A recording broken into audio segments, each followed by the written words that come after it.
Bonjour frères et sœurs, merci de votre fidélité. Les 12 sont maintenant prêts. Cette fois, ils sont envoyés en mission sans la présence visible de Jésus. C'est pour eux le temps du stage pratique. Jésus les envoie deux par deux, il les envoie. La mission ne se prend pas, elle se reçoit. On ne s'autoproclame pas envoyé, on est appelé et envoyé par le Christ lui-même. Deux par deux. La mission n'est pas une aventure solitaire, elle est œuvre de communion portée par une communauté, par l'Église, une véritable aventure fraternelle. Il leur donnait autorité sur les esprits impurs. Celui qui appelle et envoie donne aussi la grâce et l'autorité pour accomplir la mission. Les 12 n'ont rien à inventer.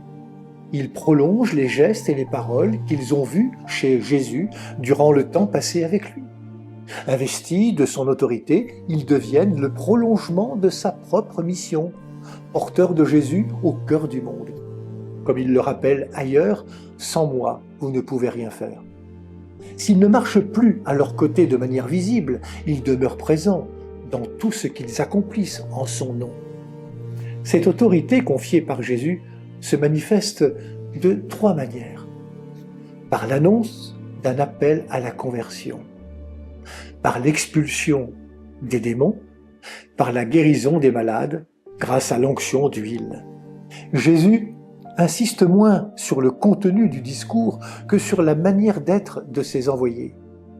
Il les veut libres, légers, disponibles, des voyageurs sans bagages, qui acceptent l'hospitalité offerte, qui se font proches des souffrants et artisans de guérison. Le disciple doit pouvoir être envoyé à tout moment. Rien ne doit l'enchaîner, ni le détourner de la mission reçue du Christ. Pas de fausse sécurité, pas de richesse encombrante. Sa vraie force, c'est sa foi et sa confiance en celui qui l'envoie.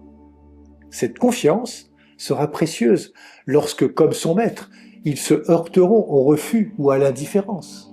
Jésus les prépare aussi à cette éventualité. Si dans une localité on refuse de vous accueillir et de vous écouter, partez et secouez la poussière de vos pieds. Ce sera pour eux un témoignage. La mission continue aujourd'hui. Comme les apôtres, nous sommes envoyés pour évangéliser, annoncer la bonne nouvelle, lutter contre le mal et nous tenir aux côtés de celles et ceux qui souffrent. L'Évangile affirme qu'ensemble, dans la force du Christ, il est possible de résister à la violence, à l'injustice, à la solitude et au découragement. Le Christ nous envoie et il nous fait confiance. Il a besoin de notre voix, de nos mains, de notre cœur pour révéler en ce monde blessé son amour et sa tendresse. Bonne journée à toutes et à tous, prenez bien soin de vous et des autres.